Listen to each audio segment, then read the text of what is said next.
Hello everybody and welcome back to my YouTube channel. This is your news report, second stimulus check update, and second stimulus package update. A professor at the University of Houston has signed a letter urging a second stimulus check and tells Congress that it must be passed before President-elect Joe Biden is sworn into office on January 20th. Fox Business reports that jobless claims rose last week as cases surged around the country. The number of Americans applying for state unemployment benefits rose again last week as infections across the country threaten to undermine the economy's recovery. And Governor Andrew Cuomo is calling on Congress to extend unemployment benefits. Now before we get into the video, be sure to subscribe to my channel, click the notifications bell, and let's get this video to 1,000 likes if you think that Congress needs to pass a second stimulus check right now. Remember that on this channel I always provide you with the most up-to-date and reliable stimulus check information, so be sure to subscribe and click the bell. But first, let's play a clip of President-elect Joe Biden and his Thanksgiving address. By the way, everybody, happy Thanksgiving. We're all in this together. Sounds trite to say it, but we're all in this together. For so many of us, it's hard to hear this fight isn't over. We still have months of this battle ahead of us. For those who've lost a loved one, I know that this time of year can be especially difficult. Believe me, I know. I remember that first Thanksgiving, the empty chair, the silence, takes your breath away. It's really hard to care. It's hard to give thanks. It's hard to even think of looking forward. And it's so hard to hope. I understand. I'll be thinking and praying for each and every one of you at this Thanksgiving, at your Thanksgiving table, because we've been there.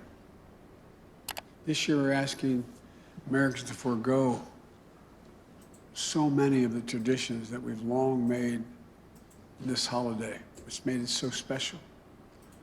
For our families, for 40-some years, we've had a tradition of traveling over Thanksgiving. Tradition that we've kept every year save one, the year our son Bo died. But this year, we'll be staying home. We've always had big family gatherings at Thanksgiving. Kids, grandkids, aunts, uncles, brothers, sisters, and more. For the Bidens, the days around Thanksgiving have always been a time to remember all we had to be grateful for, and a time to begin to think about Christmas and begin even to do the Christmas list. But this year, because we care so much for each other, we're going to be having a separate Thanksgiving. For Jill and I, we'll be... Everybody tell me what you think about President-elect Joe Biden in the comments down below. Will he do a good job as president? In regards to your unemployment benefits and unemployment extensions, Fox Business reports that there has been a surge in Americans applying for state unemployment benefits. The latest jobless claim figures from the Labor Department, which cover the week ending November 21st, show that 778,000 workers saw aid last week, about 4 times the pre-crisis level. And while it's well below the peak of nearly 7 million in March, when states first implemented lockdown measures to curb the spread, it marks the second consecutive week of an increase in claims. It's a slight uptick from last week's revised figure of 748,000. Robert Frick, corporate economist at Navy Federal Credit Union, said that weekly unemployment insurance claims are moving in the wrong direction, with the first back-to-back increases since July. Together, with a slower than expected drop in continuing claims, we are seeing the effects of rapidly rising cases across the country. Close to 68 million Americans, roughly 40% of the nation's labor force, have applied for aid since the lockdowns began in mid-March. The number of people who are continuing to receive unemployment benefits fell to a little more than 6 million, a decline of 299,000 from the previous week. Fox Business goes on to say that while the decline suggests that employers are calling their workers back, it may represent laid-off Americans who have used up the maximum number of payments available through state unemployment programs, which typically last about 6 months, and are now receiving benefits through a separate federal program that extends the aid by 13 weeks. Congress has created the extra federal benefits early this year with the passage of the CARES Act.